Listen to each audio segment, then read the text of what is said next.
Uma operação chiquito para teste, biópsia.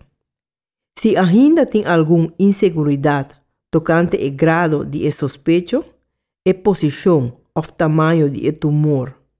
Tumor não, especialista faz uma operação chiquito promê, assina chamada biópsia. A biópsia aqui toma lugar de anestesia total, para motivo que o especialista tem que cortar em vez de passar agulha. O especialista corta na lugar sospechoso.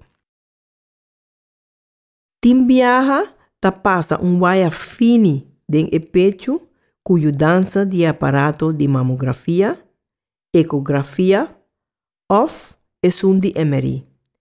Assim, o especialista pode melhor onde tem que cortar.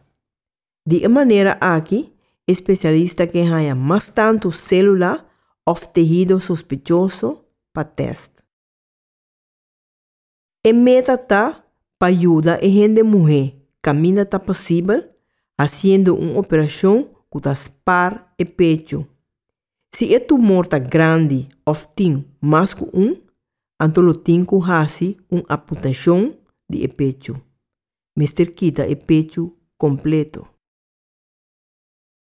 Por trás do pulmão, ex-tórax. Se não há tecido maligno, está seguro que lo sigue uma operação. Tapecei, saca por trás do pulmão, para waxi o paciente por aguantar uma operação. O pulmão está suficientemente forte para uma operação? Además, o radiólogo está check se o pulmão está limpo. Hora de câncer avançado em pecho e por plama vai o pulmão também. Essa aqui chama uitzaaiing of metastasen.